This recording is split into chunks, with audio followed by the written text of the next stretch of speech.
Muito bem, olá você que está me assistindo, seja muito bem-vindo a mais um dos nossos vídeos do curso de aritmética do Prof. Mate. Essa aqui é a quinta parte da aula 6, né? Nós vamos dar continuidade a estudar os números especiais, né? Vamos ver mais um tipo de números especiais. Até o momento nós vimos então os números de Fermat, vimos também quem eram os números de Mersenne, vimos os primos de Fermat, os primos de Mersenne, né? Antes disso nós vimos o teorema de Fermat, o pequeno teorema de Fermat, né? Os dois.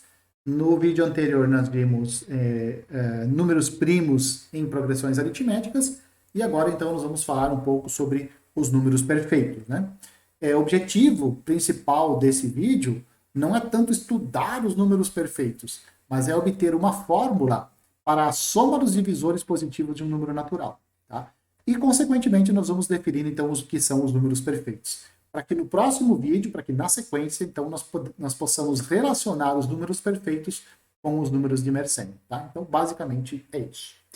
Bom, se você for olhar para o número 6 e para o número 28, eles têm uma propriedade bastante peculiar, que é a seguinte. Se você pega os divisores do 6 e soma eles, por exemplo, você pode excluir o 6. Pega os divisores do 6 e exclui o 6. Quando você faz essa exclusão e você soma os divisores que restam, 1, 2 e 3, a soma desses divisores é o próprio 6. Se você pegar o 28, considerar os divisores do 28, exclui o próprio 28, né? Então você vai ter que os divisores são 1, 2, 4, 7 e 14. Se você fizer a soma de 1, 2, 4, 7 e 14, isso dá o próprio 28. Né? Isso significa o quê? Que se você pega um número, soma os seus divisores, se você pega esses dois números, pega os divisores dele, exclui o próprio número e soma o que sobra, isso dá o próprio número. Se você acrescentar o número, né? Pegar então todos os divisores positivos do número, você vai obter que 6 é duas vezes, é a metade da soma dos seus divisores. Né? A mesma coisa é o 28. Se você somar todos os divisores positivos, 1, 2, 4, 7, 14 e 28, então você percebe que o 28 ele é a metade da soma dos seus divisores, de todos os seus divisores. Se você exclui o próprio número, então a soma dos divisores, que a gente chama de divisores próprios, a soma dos divisores próprios é exatamente o número. Isso acontece com o 6 e com o 28. Esse tipo de números, que tinha esse tipo de propriedade, eles fascinaram muito os gregos na antiguidade. E como eles gostavam, eles se interessavam e esses números fascinavam eles deram um nome especial para esse tipo de número, né? Eles chamaram esses números de números perfeitos. Até a Idade Média, só se tinha conhecimento de 5 números perfeitos, que eram o 6, o 28, o 496, 8.128 e o 33.550.336. Tá? Esses eram os números perfeitos conhecidos até a Idade Média. Atualmente se conhece um pouco mais, conhece mais alguns dos números perfeitos. Uma curiosidade é que os números perfeitos conhecidos são todos pares. E não se sabe nada a respeito da existência de números perfeitos que sejam ímpares, né? Então, se você não tiver muita coisa para fazer na sua vida, uma das ocupações, um dos seus hobbies que pode ser, é tentar descobrir um número perfeito que seja ímpar, tá? Que até agora não é conhecido. Provavelmente isso também dá prêmio, né?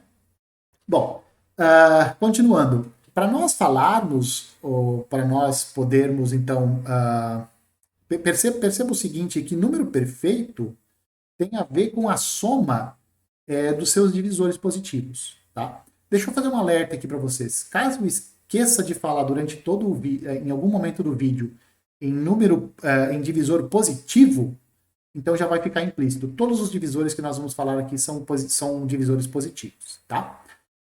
Como o número perfeito, a definição de número perfeito passa pela soma de divisores, seria interessante se nós estudássemos, então, alguma forma de calcular a soma de divisores. Tá? E nós vamos dar uma notação para a soma dos divisores de um número natural. Nós vamos chamar isso de S de n. Tá? Muito criativo, né? S do quê? Sim, S de soma. Tá? tá? Então, S de n para nós vai denotar a soma de todos os divisores positivos do número n. De todos, inclusive ele mesmo. Tá? Com essa definição, a partir dessa definição, você pode pensar o seguinte, ó, todo número tem pelo menos dois divisores positivos, e ele mesmo. Número natural, claro. Todo número natural tem pelo menos dois divisores positivos, e ele mesmo. Então, o Sn é pelo menos n mais 1. Ou seja, o Sn sempre vai ser maior ou igual a n mais 1, certo? Exceto o 1. O 1 tem a propriedade de que S de 1 é ele mesmo. Tá? S de 1 não é maior ou igual a 1 mais 1. Ele é igual a 1. Todos os outros números naturais têm pelo menos dois divisores positivos. Então, o Sn para n maior ou igual a 2 é sempre maior ou igual a n mais 1. Certo? E o S1, então, bom, S1 é 1.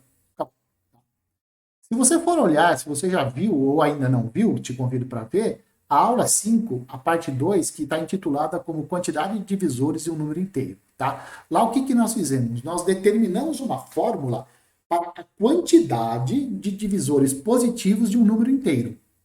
E essa fórmula, ela é descrita em função da decomposição desse número em fatores primos. Então, se eu te dou um número, você escreve ele como produto de fatores primos, você olha para os expoentes de cada um dos primos, faz uma continha e você diz para mim, olha, esse número tem tantos divisores positivos, tá certo? O que nós vamos fazer no próximo resultado é obter uma fórmula não para a quantidade de divisores positivos, mas para a soma de todos os divisores positivos de um número, tá certo? Isso só faz sentido, uma fórmula, para o n maior ou igual a 2, uma vez que o S de 1 já é conhecido, é o próprio 1, tá certo? E essa fórmula, ela também vai depender única e exclusivamente da decomposição desse número em fatores primos. Então esse é o objetivo do nosso próximo resultado. E o resultado fala o seguinte, pega um número natural, escreve ele como produto de fatores primos, né? Eu escrevi assim, P1 elevado a alfa 1, PR elevado a alfa R. É um número maior ou igual a 2. Os PIs são todos números primos. E os alfa-is aqui, eles são todos naturais não nulos. Tá? Então essa daqui é, de fato, a decomposição do número em fatores primos. Esses primos aqui, eles não se repetem, eles são todos diferentes. Tá? Não há repetição de primos aqui. Então o Sn é dado pela seguinte fórmula. Como é que você faz? Você pega o primeiro primo, que aparece aqui, escreve esses números primos aqui em ordem crescente, faz bonitinho, né? Escreve em ordem crescente, etc. Pega o primeiro primo e você vai elevar esse primeiro primo a alfa 1 mais 1. Da onde vem o alfa 1? Do expoente do P1 lá no N. Tá? Então fica P1 elevado a alfa 1 mais 1, subtrai 1, quocienta por P menos 1. Tá? Primeiro passo. Pega esse número e guarda. Multiplica ele por P2 elevado a alfa 2 mais 1, menos 1, sobre P2 menos 1. Multiplica por, vai fazendo tudo, vai fazendo com todos eles, até chegar no último, PR elevado a alfa R mais 1, menos 1 sobre PR menos 1. Certo? Então, essa é a fórmula para a soma dos divisores positivos de um número natural, dado a sua decomposição em fatores primos. Tá? Então, observe aqui, ó, que essa soma dos divisores positivos só depende dos primos envolvidos, ó, P1, P2 até PR, e dos alfas de cada um dos primos envolvidos. Então, depende do alfa 1, do alfa 2 até do alfa n. Isso é natural de você pensar, né? Já que a decomposição depende dos primos e dos expoentes, a soma dos seus divisores também vai depender desses primos e desses expoentes alfas. Tudo bem? É uma fórmula bastante estranha quando você olha ela assim, né? Mas você vai ver depois na prática como isso funciona, tá? Então, primeiro vamos à demonstração. Primeira coisa, os divisores positivos de P1 elevado a alfa 1. Quais são esses divisores positivos? Bom, como ele é uma potência de um primo, então os seus divisores positivos são 1, P1 P1 ao quadrado, P1 ao cubo, etc., até P1 elevado a alfa 1. Tá? E o P2 elevado a alfa 2, quais são os seus divisores? De novo, como ele é uma potência de um primo, os seus divisores são 1, P2, P2 quadrado, etc., até P2 elevado a alfa 2. E assim por diante. Os divisores positivos do PR alfa R, que é o último primo que aparece aqui, né? A última potência que aparece aqui, os divisores deles são 1, o PR quadrado, etc., até o PR elevado a alfa R. Então, para cada pedaço do número n aqui, nós sabemos quais são os divisores. Né? Então, do P1 alfa 1, nós sabemos que são esses divisores, do P2 alfa 2 são esses divisores, do PR alfa R são esses divisores aqui. E quem são os divisores do próprio número n? Bom, se você conhece os divisores de cada pedaço dele aqui, né? Se você conhece os divisores de cada pedaço, então você conhece todos os divisores. Os divisores do n, que é P1 alfa 1, etc., PR elevado a alfa R, são quaisquer possíveis combinações ou quaisquer produtos desses divisores que nós calculamos aqui em cima. Né? Então, um divisor do n é alguma combinação desses divisores que nós encontramos aqui em cima. Tá certo? Então, dependendo do número, são vários divisores. Né? São vários divisores. Quanto maior o número, maior vai ser a quantidade de divisores. E todos os divisores desse número, então, qualquer possibilidade de produto desses divisores aqui de cima. Tá? Então, como é que vai dar a soma? Qual vai ser a soma dos divisores de n, então? Bom, você teria que fazer todos os possíveis produtos aqui. Você teria que fazer todos os possíveis produtos e depois somar. Tá? Isso é a mesma coisa do que você somar todos os divisores do P1 elevado a alfa 1. Você soma todos os divisores do P2 elevado a alfa 2. Todos os divisores do PR elevado a alfa R. Tá? Então, você soma todos eles e depois você multiplica. Tá? Então, esse número aqui, ó, nesse número, quando você for fazer a expansão desse produtão aqui, porque isso aqui é o seguinte, né? É esse produto aqui, isso daqui é quem? A soma de todos os divisores de P1 elevado a alfa 1. Aqui aparece a soma de todos os divisores de P2 elevado a alfa 2. E aqui todos os divisores de PR elevado a alfa R. Quando você faz o produto dessas somas aqui, o que você está fazendo? Você estará somando todas as possibilidades de produtos desses divisores aqui. Você está somando todas as possibilidades de produtos desses divisores aqui. Bom, então isso vai te dar o próprio SN. Quando você faz aqui, você vai obter a soma de todos os possíveis produtos desses divisores que nós calculamos. Certo? Dá uma pensada nisso. Se quiser, dá uma pausa aqui no vídeo e dá uma pensada. Muito bem. Qual é a vantagem de você escrever a soma desse jeito aqui? É que cada parênteses, você não está percebendo, mas em cada parênteses aqui, você tem uma PG finita, onde o primeiro termo é 1 e a razão é o primo que está aparecendo aqui. Então, nesse primeiro parênteses, nós temos uma PG finita, o primeiro termo é 1 e a razão é P1. Nesse segundo parênteses, de novo, nós temos uma progressão geométrica, a soma dos termos, né? A soma dos termos de uma progressão geométrica, onde o primeiro termo é 1 e a razão é P2. E assim você vai fazendo. No último parênteses, o que você tem? A soma dos termos de uma PG finita, onde o primeiro termo é 1 e a razão é P elevado a E. O lado bom é que você pode voltar lá para a sua disciplina de discreta e você tem uma fórmula que te dá a soma dos termos de uma PG, de uma PG finita. Né?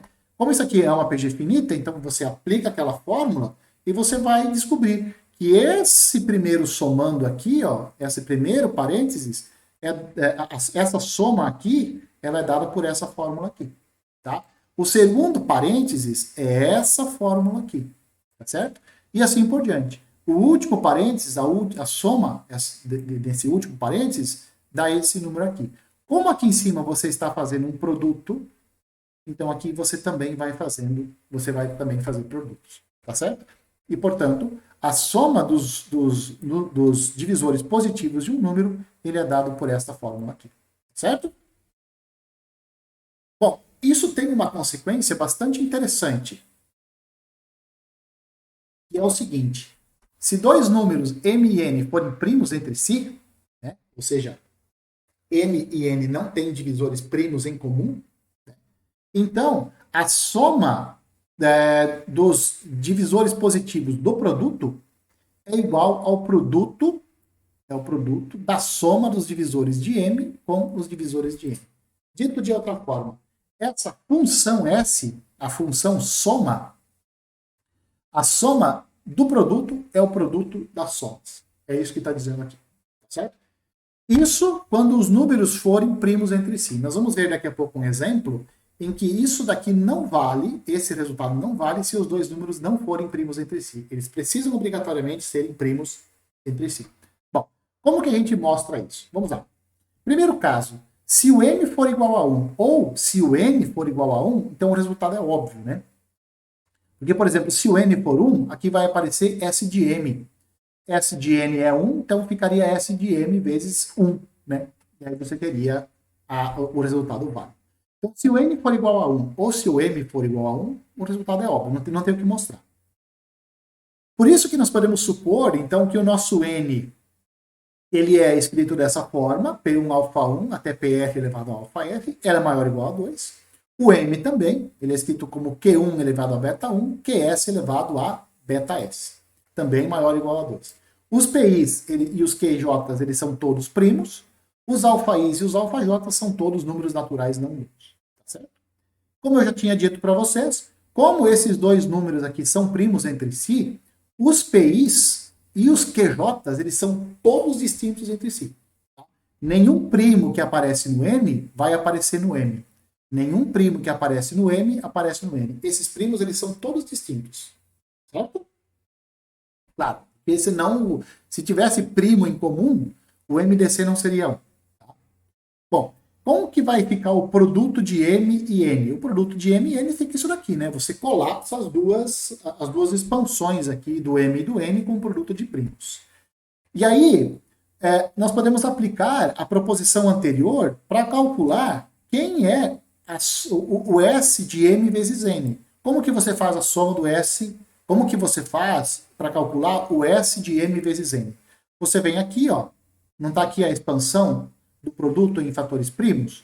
Pois é, a fórmula nos diz, pegue o primeiro primo, eleve ao seu expoente mais 1, beta 1 mais 1, subtrai 1. Quocienta tudo por Q1 menos 1. Vai fazendo isso com todos eles, até você chegar no QS. Né? Fica QS elevado a beta S mais 1, menos 1, né? Quocientado por QS menos 1. Não pode parar aqui, porque no produto aqui aparecem mais primos. Né? Então, vezes P1 elevado a alfa 1 mais 1, menos 1, dividido por P1 menos 1. Vai fazendo isso com todos até chegar lá no PR. Então, vai ficar PR elevado a alfa F mais 1, subtrai 1, quocienta por PR menos 1. Tá?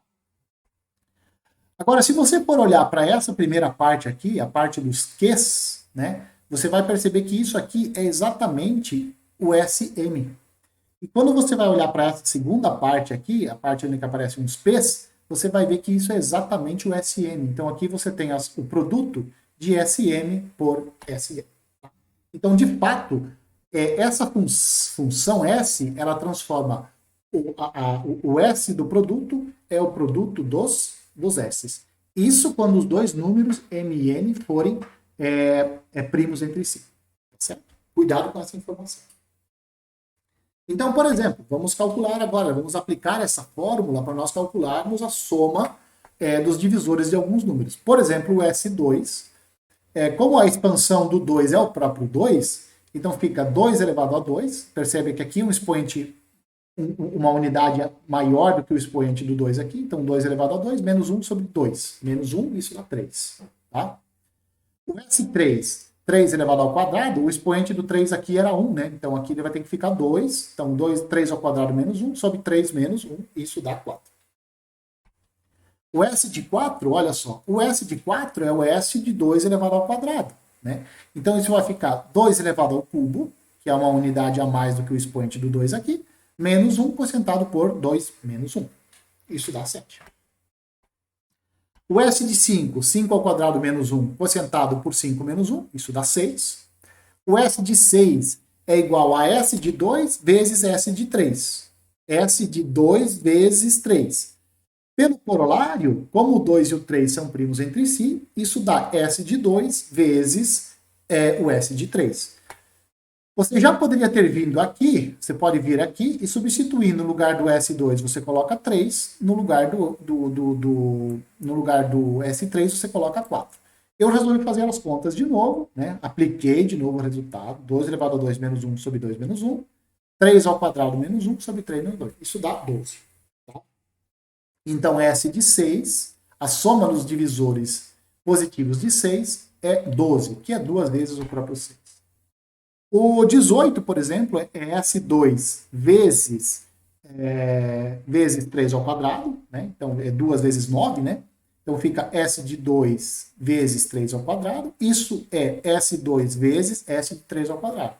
Porque o 2 e o 9, eles são primos entre si. Então eu posso abrir esse S aqui como produto desses dois. S de 2, 2 elevado ao quadrado menos 1 sobre 2 menos 1. S de 3 ao quadrado é S ao cubo menos 1, quocientado por 3 menos 1. Isso dá 39. Tá? S de 28, isso é S de 4 vezes 7, ou seja, é S de 2 ao quadrado vezes 7. Como o 4 e o 7 são primos entre si, você pode quebrar ele como um produto de dois S's, né? S de 4 e S de 7. O S de 4 é 2 ao cubo menos 1 sobre 2 menos 1. O S de 7, 7 ao quadrado menos 1 sobre 7 menos 1. Fazendo as contas, isso dá 56. E você pode ver que 56 é exatamente 2 vezes o próprio 28. S de 45, né? S de 45 é igual a S de 9 vezes 5. 9 eu escrevo como 3 ao quadrado e 5 fica 5, né? Como o 9 e o 5 são primos entre si, eu posso quebrar o S do produto com o produto dos S, né? Então fica S de 3 ao quadrado vezes S de 5. Isso vai dar 3 elevado ao cubo menos 1 sobre 3 menos 1. 5 ao quadrado menos 1, quocientado por 5 menos 1. Isso dá 71. Tá certo? E aí vem o exemplo, ou o contra-exemplo, de que aquele corolário não vale se os números m e n não são primos entre si. Olha, por exemplo, para o 18. Nós calculamos aqui, ó, que o S de 18 é 39, certo? Então, S de 18 é 39. Porém, S de 3 vezes S de 6, olha lá, quem que é S de 3? S de 3 é 4. S de 6 é 12. Então, 4 vezes 12, 48. Né? Então, S de 3 vezes S de 6 dá 48. Né? Então, não pode... E aí você vai perceber que o S de 18, que é 3 vezes 6, não é igual a S3 vezes S6. E isso se dá porque o 3 e o 6 não são primos entre si. Tá? Então, lá naquele corolário, obrigatoriamente, os elementos têm que ser primos entre si. Tá certo? Mas você pode quebrar o 18, né? Nós quebramos aqui o 18. Olha lá o 18. Tá vendo? Nós quebramos ele como 2 vezes 3 ao quadrado. Né? Aqui a nossa quebra foi diferente, foi como 3 vezes 6, e aí não dá certo. Aí você não pode aplicar o corolário. Por fim, então, nós temos a definição formal do que vem a ser um número perfeito. Né? Então, um número natural ele é dito perfeito se ele é igual à soma dos seus divisores positivos, exceto o próprio número n. Você pega todos os divisores positivos, tira o n, soma os demais. Se der o próprio n, bom, então você tem que o número é perfeito. Assim, um número n vai ser perfeito se e somente se ele for igual à soma dos seus divisores menos ele mesmo. Ou seja, vai ser um número perfeito sem somente se a soma dos seus divisores for igual a 2 vezes ele. Tá? Moral da história, então, o número é perfeito se somente se ele é igual a metade, n for igual a metade da soma dos seus divisores positivos, incluindo ele mesmo. Tá certo? Bom, com isso, então, nós chegamos ao fim desse vídeo. Espero que vocês tenham gostado e curtido um pouco, né? A fórmula lá deve ter mexido com a sua cabeça um pouquinho, né? Mas é uma fórmula bastante boa, né? A questão toda é você perceber, né, que aquela somatória lá, aquele produto de somas, de fato dá a soma de todos os divisores positivos de um número, tá certo? Se você não entendeu, se ficou com alguma dúvida, entre em contato comigo e a gente tenta conversar de alguma forma, beleza? Então, um abraço a todos e eu espero que vocês me vejam nos próximos vídeos.